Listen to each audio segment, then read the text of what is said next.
Ladies and gentlemen, welcome to the Basic Nerd Experience. I'm your host, Elliot. You know who this is. This is the host with the most. Looks like a ghost. Bars. Got them bars again. This is take two because we tried it again and the audio didn't work. It's working, so we're back into this. So today we're going to be talking about episode 2, Attack of the Clones.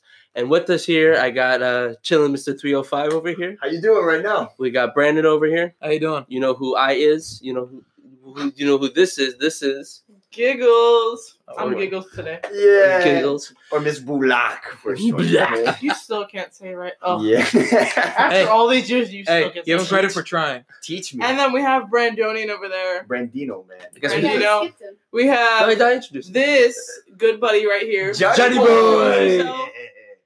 Krakatoa. Oh, there we go. And then we have Rose, also known as Amy. We might call her Amy sometimes. Rose. Little Rose. Little Rose. So today we will be divulging into my opinion, the worst installment of the Star Wars saga. It is. With that being said, I would like everybody to kind of have a 2-minute opening statement about. I'll get the timer out.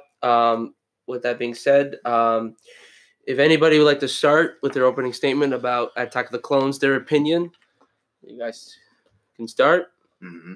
I guess I'll start because no one else seemed to want to do it. So honestly, my small opinion to start it off is that I think that it's part of the better side of the prequels. The prequels. It's not bad, but it's not good. I mean, all prequels are kind of questionable. Sorry, George Lucas. They just are questionable because why? This is like the first part where Hayden Christensen, right? Yes, Hayden Christensen. He meets Padme. Yeah, we're hating on Hayden Christensen. It's just like a whole love story that continues on. I just think it was It just really was. Sorry, milady. Is there Sorry. I mean, I besides that, is there anything else that like? I love the music. Yes, the score. The whole score was amazing. Yeah. Like the score in the prequels is I think the score for the prequels really did they popped off on that. Yeah. They really made sure that that score was great. Story, who cares? Yeah. It was one of those forgettable things. Sorry, Cry Me a River. But I thought it was a great movie. Besides that, besides the actual story, and just the music was great. Yeah. So the only thing you really appreciate is the music. Yeah, and some of the fight scenes were pretty good. Like, that's Attack of the Clones, right? Yeah. Yes. The second one. Second one, yes. right? Attack of the Clones. I thought the fight scene was pretty good. Like the one with Yoda. And Yoda. Dooku? Yoda and Dooku was pretty fire. He looked like a giant rabbit flying, but Green marijuana rabbit. yeah. But honestly, I thought it was pretty great. I just like the fight sequences. English, sorry, I can't speak it. Sorry, Elliot. We're on your terms today. Yeah, I just thought that it was a great movie. Besides the story, just the fight scenes and the score. So pretty much, if you don't count the story. Yeah, because there wasn't a story. It was just bland. It was just. Mediocre. I believe they had so much opportunity to make it a great movie, yeah. but they couldn't take advantage of it because it was rated PG-13. That's what Yeah. That's something. I think that if they, and I know they're probably never gonna do it, if they made it rated R, they could make it a great franchise. Because there's a lot of dark. It already is a great franchise. I mean, I guess for the adult audience though, it would be better for the people that actually know what's happening. The veteran fans. Yeah, the veteran fans that actually know been there since the beginning. How dark Star Wars can actually. Yeah. Can continue as. Yeah. Are you saying movies wise or like show wise? Well, both. And both aspects, it really could thrive and making it a tad bit darker. Yeah. My theory behind it is I gave this movie. I really loved it. It's more classic romantic. Sorry. She likes the romance and stuff. Hopeless romantic. It's okay. This was my movie. I loved it, but they tried too many things. I mentioned in the first prequel that I loved the character development and how they were all like set in stone and we know who they were. But in this one, they tried too many things. Padme? Was she an ex-queen who's now a senator who's like this really smart ruler, or is she a stupid girl who's gonna fall in love with a guy who murdered a whole village? Both. Like, well, you can't be both. You're either smart, good woman, or you're stupid. It's like they're making her like a ditzy girl who's gonna fall in love with this guy, but she's not ditzy though. She used to be a queen. Yeah, she's a fighter. Yeah, and then with Annie, it's like, okay, is he gonna be the love interest or is he gonna be the villain? It's like you can't really be both. You know what I'm saying? Because you can be both, but it's hard because it's rated PG-13. It's like he's just a young boy in love, but he's gonna become Darth Vader. It's like no, like you can't make both sides of the story true. I think if they made it a rated R movie and they showed it kind of like a Harley Quinn Joker kind of thing, it would have made a little more sense. Exaggerate, because in the beginning he was like, "Oh, I thought nothing about you, but for 10 years straight." He's pretty obsessive. He was a little aggressive with her in the beginning, like, "Oh, I like you, you're beautiful," and she was just like, "Leave me alone." But if they were able to make this rated R and make it more aggressive and more like abusive, you could see the development of them falling for each other because of like a Stockholm syndrome kind of thing, which would be more realistic. And like if that happened that way, it would have been a great movie. But because it had to be rated PG-13 and they just had to roll around in a field and kiss each other, it's like, oh, okay. Bro, they look like dogs. Yeah, they just like rolled around in the field. I was like, I love you, and they kissed. They were just like rolling around in the field. I love you. If they were able to make it rated R, it would be amazing. Oh yeah. A lot more would have happened on that flower field. Oh yeah, it's like that's man, we would have got some 50 grades of whatever the hell that thing's called. 50 Shades of Grey. That one. I don't know. I don't watch it. And I'm still waiting for the honeymoon scene. Oh. You ain't never gonna get it. Still waiting for it. Yeah, that's not gonna happen. The Clone Wars. That's the honeymoon. Yeah. That's another thing that always pissed me off about Attack of the Clones. It's one scene in particular. It's where they're in Naboo, right on that waterfall, right on that wide open space, and like, why are you two outside when you know that there's someone trying to kill you?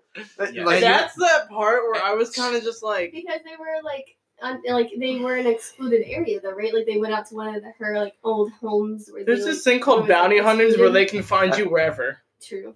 That's true. That's people speaking. Okay. I mean, as far as chemistry goes, it's not the best. It's kind of forced, if you ask me. It's like they start laughing, and then Anakin's like, "I don't think the system works." And I said, if my boyfriend were to say that to me, I'd be like, in what sense? Exactly. They're not a good couple at all. They have totally different political stances, and it's just like they're not two characters developed to set up to fall in love together. It's just they're two different people, but they use it force. It's also just weird how it's like Padme is the same actress 3 years later, and then Hayden Christensen, like 10 years later, is like this. He went, "Hey guys, I'm awake." But that happens to men though. Like 2 years can go by from a boy from 13 to 15 can look totally different. Late adolescence. It's adolescence. Because how old was he in the first one? He was 9. He was 9. Yeah, so now he's 19. He looks like a 19-year-old. Yeah. He did. Oh, okay. Yeah, Marion's 19. Damn, that man. Damn, that man works fast. Yeah. No wonder he was like, I know what I want. I want her. No wonder he killed all those kids, because he was married young. Oh my god. You proved that Padme was a good shot. Okay. With a blaster. That's true. Okay, anyway. He killed a bunch of kids. He's not that good of a person. Oh my god. He killed more than like kids. He killed kids, people, and a whole bunch of not just the men, but the women and the children too. And then she's like, "Oh, that's Bae." Like that's right. Hold on, how do you still love someone? Right. It's like if she's supposed to be this most powerful queen, everyone's trying to kill her because she's so politically strong. Apparently, she's very stupid. Everything, but they make her a stupid person who's gonna fall in love with a psychopath. It's like you can't make her both. You know what I mean? Unless they made it rated R, where it was an abusive relationship, and you could see how she was kind of forced into the relationship. If they showed that development, it would have been supported. She could fall for him. I didn't really on the segment in Tatooine. Some of it was very boring, but I didn't think the character development was forced in that scene. In fact, Anakin lost his mom. Yeah, that is harsh on someone. Right? Yeah. And then the fact that all the other characters had no reaction to it. Even they had the whole scene when Yoda felt it, and then the guy was like, oh, like, is everything okay? He's like, darkness is happening in the forest. Like, Yoda knew it was up, but yet, go marry him, girl, go. Like, thanks, Yoda. Yeah. Thanks for, warning me, like, who are you? Yeah, they made. Like they they totally underplayed that. Like, no reaction. Like, oh yeah, you killed the whole village, the children, and the, I think they focused more on the reactions that of Anakin and Padme, because they realized that was George Lucas wanted to make the crux of the movie, that romance. And although, however bad it may be, that scene was actually, to me, really well done. Mm-hmm. Because you get to see Padme's shock when Anakin just goes into detail about how he slaughtered them like animals. Blind. The cinematography for that movie was great. Yeah, I think I didn't want to cut him off or anything, but like I think for specific movies like the Star Wars franchise, like they have really good cinematography. Yeah, the color palette that they use is vibrant. It's honestly, I love the costumes a lot. Yeah. I mean, the movie again. It's not a bad movie. I mean, it is plot wise. Obviously, it's bad. But, like, the content of the actual movie, like, it was great. Like, they have good costumes. They have good music. They have good mostly good characters. 50-50. Mostly good characters. They just didn't give them good lines to support. Yeah, again, like, there's, like, specific things. Like, there's a lot of good content in those movies. I don't know. I feel like there are certain characters that have great dialogue. Like, Obi-Wan Kenobi throughout the first 3 films, I felt like the dialogue was great. But then with Hayden Christensen, not only was that I think he did a much better job in the third episode than he did in the second one. And it wasn't like, and you can tell it's bad directing. Yeah. It wasn't like, all right, one take, all right. It was just like he had a bad day. He was continuous. I don't know if it was his acting style or the direction of it. Sometimes it's hard to tell. But the way he was saying stuff was just, there's a certain way of like when he's like, he was like hyperventilating as a child, like one day I will be the Jedi. Like it was just like if I was George Lucas, I'd be like, all right, take 2. No, you sound like a bitch. Like funny bitch. I feel like that's what they wanted though. They wanted him to be like a spoiled little kid. But it's Darth Vader, the most badass person in the galaxy. He's still 19-year-old. He's still going through a phase. But we all start somewhere. He wasn't that kid yet. He wasn't that man yet. He was a little brat that turned into the best villain ever. But Luke was like that too in Episode 4. But it was a better. I felt like the writing was better in 4 because with 4 it's he says like, I want to go get some power converters, and it's like, dude, just shut up. Luke had the high pitched squeaky puberty voice, and Hayden Christensen had the. Yeah, no, I agree, but I don't know. I just felt like with there's definitely some dialogue that's just like definitely off with certain characters, but I felt like Yoda was definitely Count Dooku. And Obi-Wan, I felt that were definitely like I could feel their dialogue. That and Palpatine, of course. Palpatine was one of my favorites. I'm not gonna lie to you, Palpatine was one of my favorites. Palpatine is consistently great throughout throughout the series in general. Let's see how Episode 9. Yeah, Ian McDiarmid. His character development. Yeah. Just period. His character development, like that's one of the characters that I would say like, really popped off in those movies. Because you saw him as, slowly just, making his way, hey, Anakin, how you doing, buddy? Yeah. And his dialogue was the cheesiest and best. It's just like, Viceroy, I don't want this stunted slime in my sight again. It's just... Yeah. That was very accurate. Yeah. Yeah. And it's just... there's that little rasp in his voice that's that's very evil, I agree. Yeah, there's something. We don't really see much of the Chancellor at all in this. He's always behind the scenes. Episode 2 is really important in the Star Wars. It's actually a crucial point in the story. Yeah. And it gives the whole entire explanation of the clones. The clones, that's how the Clone Wars begins to start. Yeah. I also shows about how the whole Jedi thing of like, oh, they can't get married, which is dumb. That's dumb. I think they were going for the forbidden love kind of thing, but they didn't build it enough. But before Attack of the Clones, all this talk about Jedi being celibates, like monks of some sort, pacifists. Pacifists. No, pacifists. That was always the case. Always. But that was the point. But married life. That prohibition. It didn't exist in the Star Wars universe anywhere. You know, Luke had a relationship with Mara Jade in the comics, you know. Yeah. And that wasn't prohibited, you know, but in Attack of the Clones, George Lucas made it a rule that a Jedi shall not know anger nor hatred, that's obvious. Or nor love. No show emotion. What are you fighting for? That doesn't make any sense to me. Love, that's what they gave us. And they came across that. And they wanted to do that with Padme. Anakin, obviously, but it's like, it's like self-explanatory. It's just kind of like, but it was kind of just there. With that being said, do you guys have anything else, like any other problems that you guys have in the film? Well, to begin, I feel like I need to say this. I hate sand. It's coarse.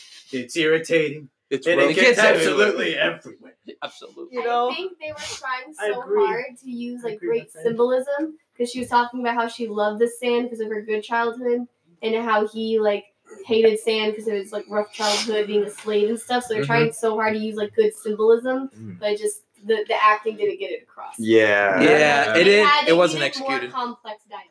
Yeah, the ideas were there. It's just the execution was just it was poor. It's just poor. It's like, dude, you're not picking up the signals. And she's like he's being a bodyguard, so he's got he's like, this is interesting. Like, not only is he on a diplomatic mission, but it's like she's showing you her home, which is huge, because it's like, okay, she's showing her comfortable side with you alongside of that. Well, wearing sexy ass outfits. I know, right? Like that backless dress. Like, bitch, you know what the fuck you're doing. Yeah, like, come on. Yeah, like the tight. Yeah, come on, bro. But then it was just funny. Like, it's like, he's like not picking it up. That it's like, dude, it's so edgy what you're saying. Like when she was like, you know, when I was a little girl, you know, me and my friends used to swim in the lake. I don't like sand. Like, it's just it's corrupt. She's like, bitch, you interrupted me. He's like cock blocking himself. Okay, that's literally what he's doing. No, when I was 19, I used to do that all the time too. When I was 19, I always cock block myself. He was very assertive in the beginning, though. So I feel, because like, I thought about you every day, and she just shut him down. It's like, you're still a 10-year-old baby. Like, remember, she shut him down and said that. So I felt like he was like, I gotta back up just a little bit. Your little space. But Padme at the same time was like teasing him with these exposing outfits. Like, did you guys see all that lip biting from him? Yeah. Like 10 times in the whole movie. Bro, when you go back to that movie, go count how many times this motherfucker like bites his lip. Sorry, my lady. Let's do it. I'm sorry. Let's do a drinking. Let's do a drinking game every time he bites his lip. Yeah. We're all gonna be drunk by that time.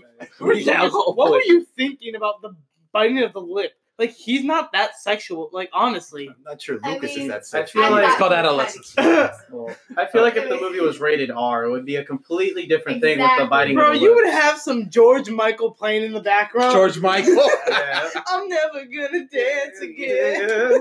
An actual George Michael playing an alien singing that song. Hey, See, baby, that's the cantina scene we need.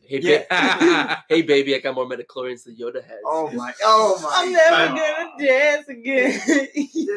She'll be like, all right, we'll go back to Tatooine, bitch. Anyway, who was the guy who told him to go as her bodyguard? That was originally it was Mace Windu, but Obi-Wan made sure to Anakin. It's important that you guard Padme with. He really guarded her real well. Who was the guy that told him? Mace Windu. He'd be like, who never liked Anakin. I mean, Buddy died, allegedly. Who Mace Windu? Yeah. That was completely random, but okay. I mean, he did die. We're not getting that third. It's in the third one, though. It's not spoilers, bro. Yeah, but that's a different topic. I think one person would be like, if damn you haven't seen him, why are you listening to this podcast? Yeah. I'm going to be honest with you, like, if you haven't seen him. It's the second one. Don't worry about it. It's okay. Yeah, but speaking of Mace Windu, so with these thick boy Jedis, you know, is we see a lot of them. Dude, that's like the greatest thing I heard this year. Like, I was listening to the Yellow One today. It was just funny. Like, Thick Boy Kenobi. I laughed so hard. Like, the first time. Hey, if you haven't seen the other ones, please go watch us on Basic Nerd Experience on Spotify. And wait, are we on iTunes? We're in the process of being in iTunes. We're going to be in the process of iTunes. Always plug. Okay, next person go. So you were saying all these thick boy Jedis coming in together. What was your point? I felt that it was definitely something I liked in the Clone Wars. which is great because we get to see these Jedi like that. We see them for a split second, but then it's like, oh, that person looks cool. I want to get to know their origin. So I feel like the Clone Wars, like with Plo Koon, Kit Fisto, Ki-Adi-Mundi, people like or Jedi like that. But I liked where it was like we got to see them more in action. This is really the first time we see like the Jedi in like Action. combat. Yeah. Wait, is this the second or third one where they have that whole fight where like they're The trying arena? to get Yeah, one? the Yeah, arena. the That's arena, the second one. the droids and The Jedi. second one, Yeah. That fight was awesome. One of the best Oh, yeah. scenes. Oh my I god. Big think facts. the funniest part is that Oh, they're no. all wearing cloaks, they're all wearing their outfits, and none of them have a scratch on them. Uh-huh. But Padme gets her whole top ripped Yeah. off. The only Oh, I character- never I noticed told you, that. George Michael in the background. Lucas Boy, knew what he was doing. George baby. Lucas knew what he was doing. He was like, Wow, I'm never all these gonna different- all do these this. great clothing, but her dress is the one that gets ripped. bro, Her outfit. it's because she went Yeah. Yaga. Well, that and Jango Fett's head. Now I understand why And Anakin you're- was lip biting so and you're much. wondering Right? You're wondering, Yeah, they do. and you're wondering why Viceroy was so fixated on Padme. It's just she can't do that. Shoot her or something. Yeah, you Jango. should have been shot too, boy. Very Jango. accurate. Very Even though accurate. that's like the main fighting scene, my favorite scene is the beginning scene when they're doing the chase after the That person bounty. trying to assassinate. You're and, right. And Oh, yeah. I'm gonna go get him, and just Yeah. dies. And then- I hate when he And does then that. Obi's like, So we go That- Superman, that whole. That was my favorite scene. I love that chase scene. and It it, was just funny. and believe it or not, it's actually, to me at least, that's what I see. It's a good piece of character development, a little bit for Anakin, Yeah. in that he's always going head first into trouble. You know, Yeah. Yes. he's just as responsible for solving things as he is getting himself into these That's situations. fair. You know? And with Yeah. that being said, I really like this film, and I feel like you guys agree. I don't know, like the Obi-Wan and Anakin scenes are really kind of underrated, and I really wanted more of that in second Yeah, and It's third like, one. yeah. I think I they feel that. tried hard to focus on the love, scenes The between brother-brother Padme relationship. and Anakin, and then they kind of got lost in the whole. Okay, so there's more story to be brought to the table, and they didn't do that because They were focusing on Padme and Anakin instead of that's stupid love Obi-Wan. story. Sorry, and Amy, Anakin. love story, but no. But I just think that the prequels in general, like I know we're talking about the second one, but the prequels in general, like I think they have so much more content that they could have brought to the table. Honestly, Exactly, yeah. There's just so much stuff that they really could have done. They Well, could have done Clone more Wars with did that. Obi-Wan. They could have done more with Obi-Wan. No, Well, he did a lot on his own, like discovering the clones and You fighting discover Yeah, Camino.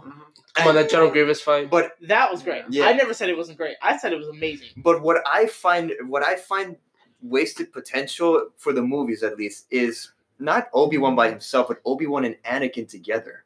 That's what was missing. Yeah. You know? Yeah. There are certain Yeah. segments where they're mentioning past adventures. Yeah. Like, you relax, Carl. I haven't Exact- sensed you like this since I want some Yeah. flashbacks, bro. I want some flashbacks to when they, Yeah. they did their whole thing. They were like, When they were "Oh going- yeah, That would you be remember another good this?" movie, like how they had Han Solo. It had nothing Solo? related, like that. If Yeah. they made another movie just about them two. I Well, would That agree would with be that. be really Aren't they cool. doing a Obi-Wan movie? Not a movie, A it's a series. show. Or It's show. a It's a show. But they can have some flashbacks in there, bro. Yeah. Like, Hell yeah. y'all can do it. Bro, It's not like Hayden you can't do Christensen it. last week was in Galaxy's Edge and at the actual studio. Exactly. Getting Exactly, his toes you know- wet in that Star Wars. You know, he said he was done with it. And Brendan, you look like you're gonna say something. Go ahead. I was, like he The said, floor is yours. that Obi-Wan and Anakin, they didn't fully explore that in the prequels. But they did explore it a lot in the Clone Wars series and in the Star Wars Clone Wars 2D You're talking about the cartoon. show, right? Yeah. Okay. And technically, That's where they explored it more. With their technically, adventures. it is an appendage of Attack of the Clones. It's 2.5. You know, True. what Yeah. happens Yeah. in the middle. Kingdom Hearts. Hey! Kingdom Hearts reference. I was like, yeah. Getting that remind in Respect. December. Yeah. Come on. My Sorry. bad. Okay. But let's carry get back on. on track. I'm Go sorry. back, Brandon. Very sorry. Are you gonna speak? I'm I am. giving you the floor. Hey. And it was a lot to recover. All right, go ahead. No, but I will say that Anakin, he was still going through some stupid phase through Yeah. this movie. Like her and Padme. It's okay. It's okay. You mean Him him and and Padme? He's a dude. Sorry, Yes. Hey, give him him and Padme. You can tell, but he's been through some trauma. like, while watching this movie, he's like, But what in particular is a stupid phase, and like a stupid moment, really stupid moment? Well, aside from the Tatooine scenes. Oh God. Oh God.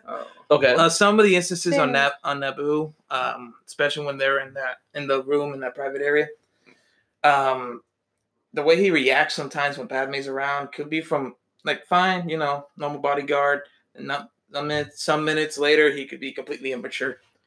He goes through complete different phases throughout the movie. Yeah, like that's what I was saying. They try to make him like the love interest of the story, which is usually supposed to be the heroic, charming guy, but he's also Darth Vader, so Vader.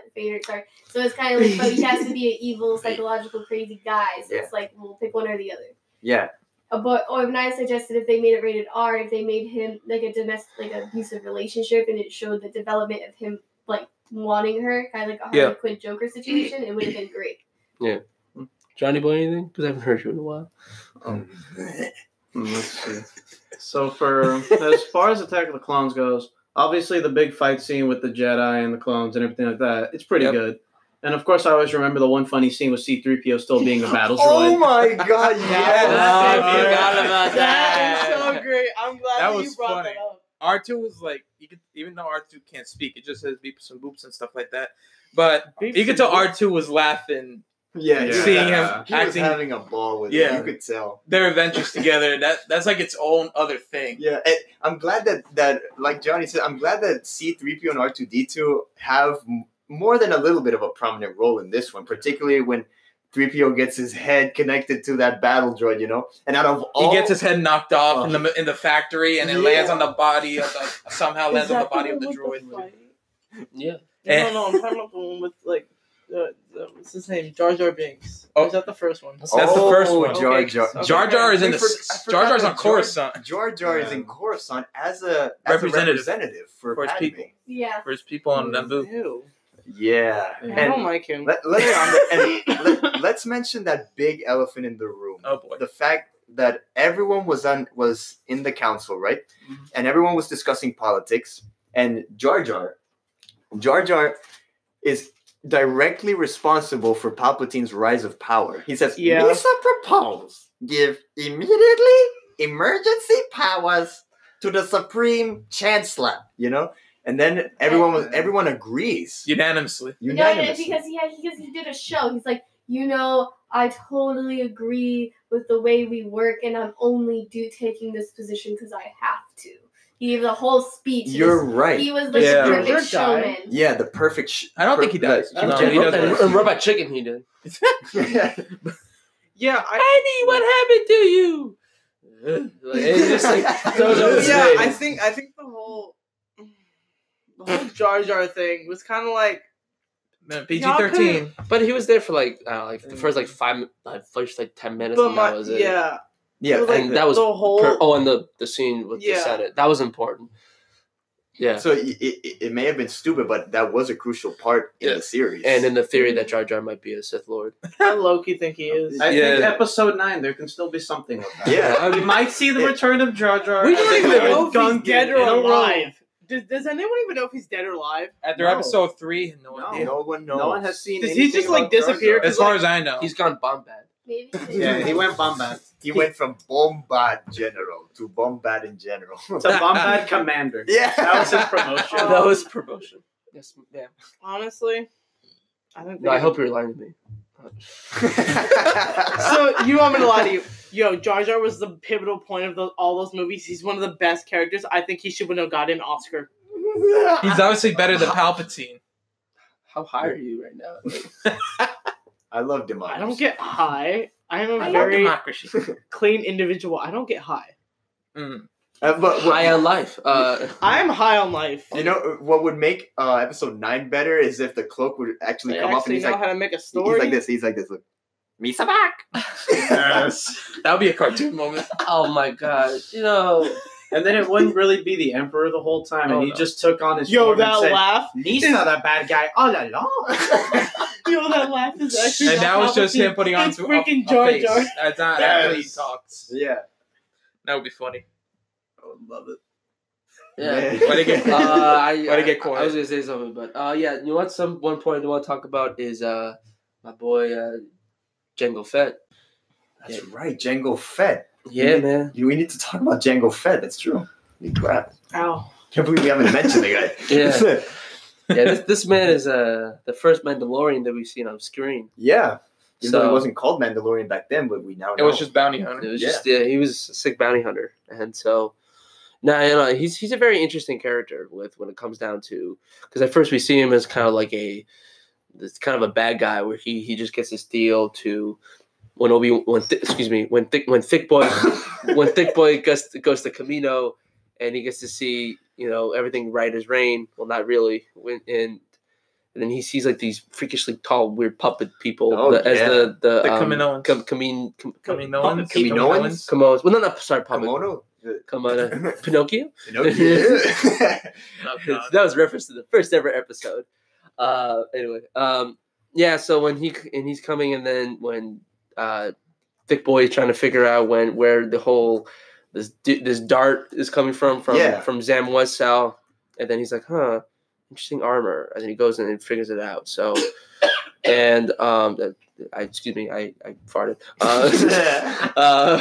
Crop dusty. Yeah, But anyway, with Django, it's very interesting with the whole canon thing and all that jazz. So yeah, and when Obi-Wan gets exposed to this clone process, Django was actually the first person in which they clone all of these people from. Yeah. It's a community. He's the father of the clones. He's the father. Technically, Isn't he the kid? Yeah, his name is Boba. Another clone. He just took a clone for himself. Yeah, Boba! That's it. Jonny Boi has. We repping. That's true. We rep it. We rep it. The only person that has a reference on his shirt right now. And then, well, you took it off. And then episode 2 does something that the prequels try to do but fail. But episode 2, I think, pulls it off a little bit. It's when they try to feed you bits of information that can be used for later on. Remember when Obi-Wan's like, "Your clones are very spectacular. You must be very proud." And Django's like, "Well, I do my best." And Obi-Wan's like, "Have you ever been to Camino? Have you ever met Padme Amidala?" And he's like, "Never heard of her." And then he asks, "Who's Master Sifo Dyas?" You remember when Mace Windu and Yoda mentioned that Master Sifo Dyas? They kind of foreshadowed. Wait. He placed an order for a clone army around the time of the Phantom Menace. So that he mentions it to Django. Django takes a pause. Then he's like, "Never heard of him." Yeah, and he's like, "Are you sure?"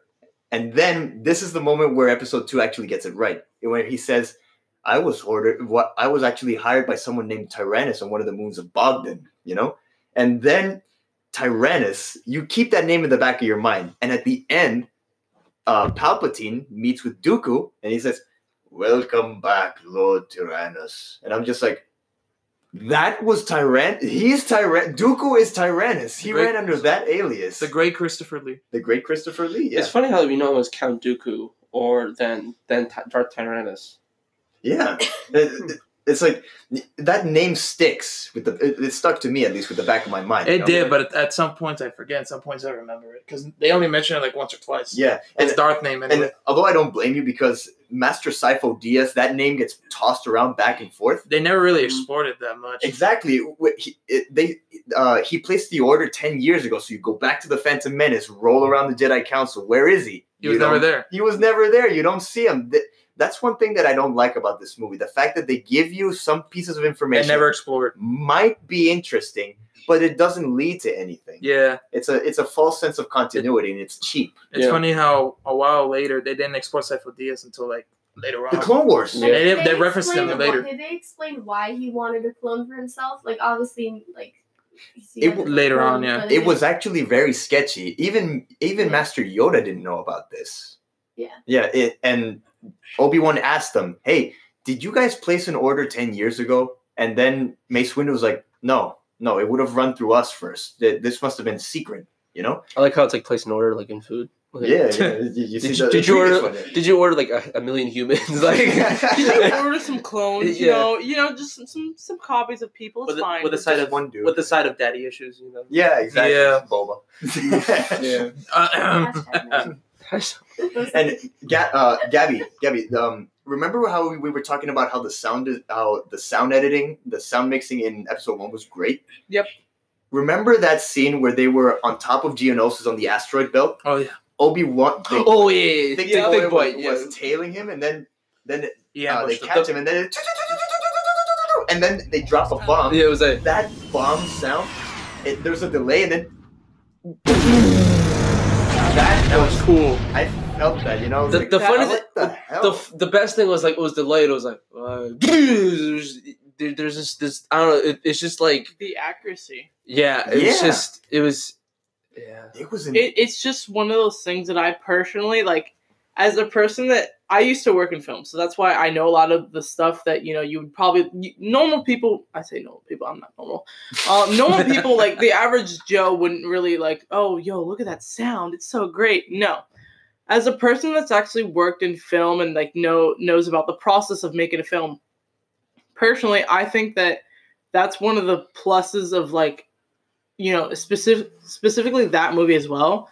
Like, there's a lot of the sounds that you would just be like, oh, it's whatever, but it takes a lot for those things to even happen. Yeah. Right?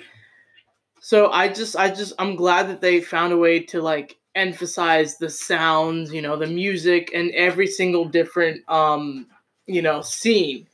Especially the one where like the bombs or like the laser, the guns would shoot. Yeah. They're great. Yeah. They're just great. They sound amazing. They sound as if they were actually, shooting and firing, It's just actual, the realism in a sense. Yeah. And there's a great moment of character for Obi-Wan. Obi-Wan is not he said it himself. He hates flying. Mm-hmm. He mentions it in the beginning, right? Yeah. But then he never liked it. He manages to use his wit to outmaneuver Django and hide behind an asteroid. Yeah. Mm-hmm. And that's just like, okay, you may say that you're not bad, but given what I've seen, you're pretty all right. Notice how Boba does that in episode 5. Yeah, he does. He does. That was like a cool little throwback, And then Boba's like, "Oh, this man just tricked me. All right, I'm gonna use it later with fucking Solo here." But yeah. Anyway. So. Thank you. Tap. Take 2. Take 520 for you guys. Take 7. It's okay. Takes 15. So we got Jango Fett. We got all these guys. Do we talk about Count? We can get more into Dooku because we touched on it, but we didn't really get into the grip of it. Yeah, Count Dooku is very interesting, especially when he's meeting with the Tread Federation about trying to get more of the politicians to fund the droid army. Yeah. That is a very, very critical scene. Seeing like Wat Tambor and True. I don't even know the name of the other people, but Viceroy Gunray. Viceroy Gunray. Yeah. And that OG and Notion dude with the cane. Plato, that guy, yeah. Why are you so accurate with those noises? I've been obsessed with these movies. What he does in his free time. I literally it's not good for my health. Why didn't they hire you for like Lego Star Wars, the Skywalker Saga, for you just to do that? I would have been available, but I was in school at the time. Oh, I'm so sorry to hear it. It's just funny, like that, the Viceroy Gunray.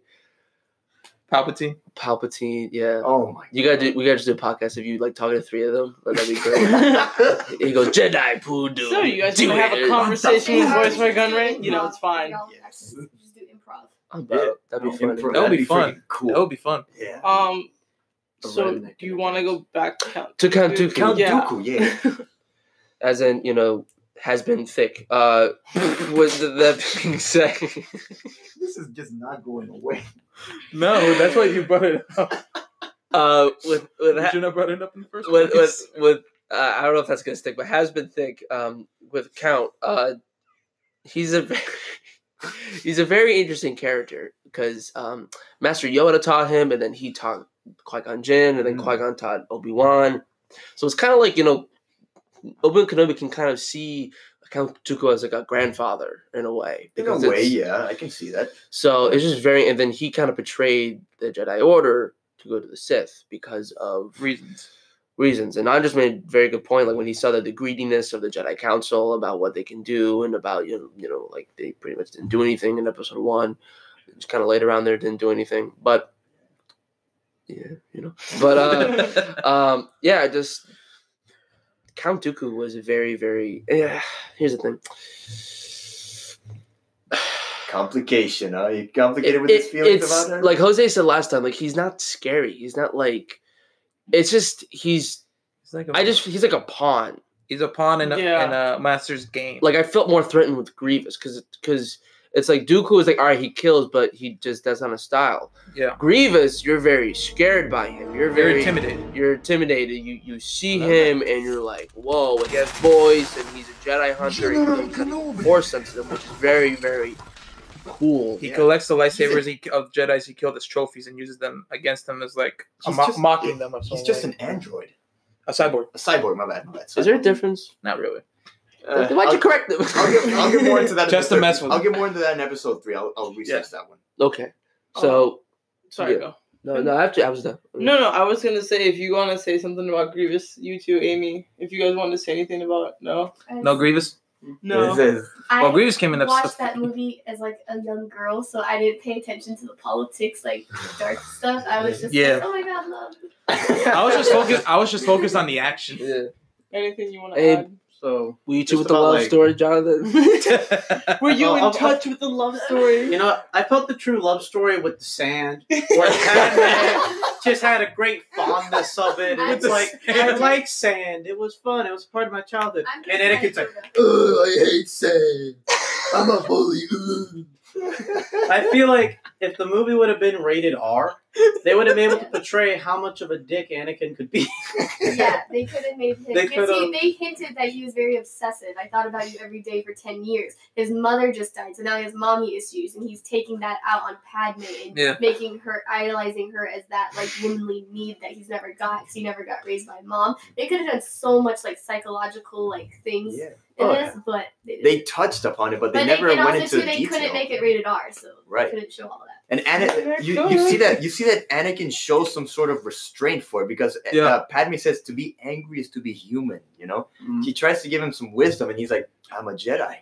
I know I'm better than this." You know, like he realizes that what he's doing is wrong. It's just that he can't help but feel that emotion, but his emotion lashes out. Just trying to keep it in. That's not good. It boils over to a certain point. Real life, man. Yeah. It's like about real life. Yeah. You keep your emotions and you can't really feel all the rest of the stuff. Here's a plot hole I don't understand in this episode 2. Oh. When they're assassinating Padme, the worms were stupid.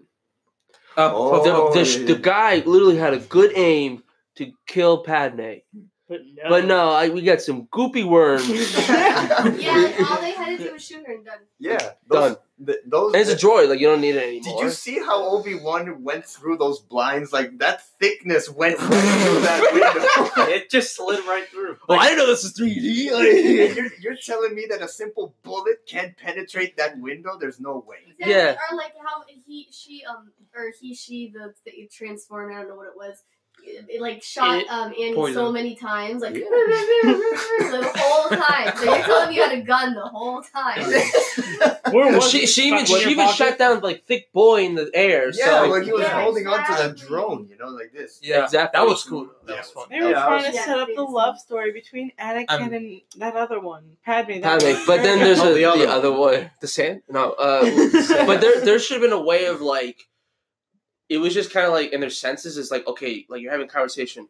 I said it too. And then they go in and it's like, dude. And then like, that's it. Like, I don't know. I felt, and R2, my boy R2 was like sleeping on the job and he's a droid. Look, man, he did that good robot sleep. 3PO was on Tatooine. Yeah, he was minding his own business. I guess that's like what does 3PO have to do with anything if he's on Tatooine? Doing his own thing.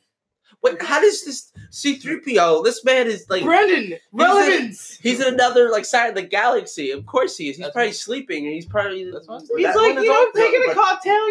It's like bringing up like, oh yeah, the Genoshan leader was just chilling with the margarita. That's just like a different. That doesn't make any sense. I agree with Elliot. That's a little bit of a stupid thing in the Attack of the Clones. Where why didn't you just snipe her? It's so much easier. You've tried to kill her so many times and you failed miserably. Sometimes the simplest way is the best way. And you wouldn't have died. Maybe they were trying to be quiet. They wanted to shoot her without making any noise, so they like go sit in the It's on course, son. That's the only thing I can Y'all ever heard of a silencer? Yeah. Like you're telling me you got flying cars, but you ain't got a silencer? Right? You got flying ass cars, like but you don't have a silencer. I don't understand. It's like just put a y'all never play Call of Duty? It existed back then. You know they had silencers. But yeah, so I feel like we got to wrap it up here. So I feel like we can kind of convulge. Conclude? English? Give it a rating. Sure. Yeah. Yeah, we'll give it a quick rating. I'll start. 5 out of 10. 5 out of 10. Cool. Andres? I would give it a 5.5 out of 10. Still mildly pretentious because it is George Lucas we're talking about, but it does have some really good moments. It really does. Brandon? I will agree with Elliot. 5 out of 10. Girl, I'll give it a 2. That's the Gaby rating. But the thing is, I give it a 2 because plus side, obviously, the music. I already said that. I made my piece. Music, content, not the story. Fix yourself. But yeah. Johnny? All right. So I'm going to say 5 out of 10 because I felt the droid story between C-3PO and R2-D2 was the most compelling thing in the movie. The whole love arc between Anakin and Padme. Never mind, I made mine a 3. Anakin and Padme was just empty. But I felt like when I was on the screen with R2 and C-3PO, I really felt something. You felt there. the bromance. I felt the bromance that I never felt before. You felt the burning and earth in the Star Wars verse, yeah. Yes. Nothing gay about it. Not that there's anything wrong with it being doesn't gay. have to be gay. They can just be homosexual, okay? Yeah, homosexual. And Amy, what would you, or Rose, or whatever you want to be called. My young self wants to give it a 10 What is wrong with you? because I was a child and it was like, oh my god, love. You didn't know content. Okay, carry on. But my older, mature self now realizes that that's not love, man. It's not. But I give it a 7 because I think the movie is very important for the build-up of the story about the Clone Wars and like government stuff. So even though it was boring and didn't have a lot of action in it, it still was very important. The boring needed to happen to make the rest happen. So that's why I give it a 7. Okay. But they definitely, like something you said earlier, they had all the content, they just didn't execute it right. Yeah. So I give it like a 6. Gotcha. Final That's score, fair. 6. How do my beanie get over it? All right. So everybody, thank you so much for paying attention. Be sure to listen to episode 3, which will be dropping very soon. You know where to follow us. You know the social media. I don't know why I'm doing this, but yeah. Always Presto. Yeah, yeet. Yeah, best of luck, guys. Bye.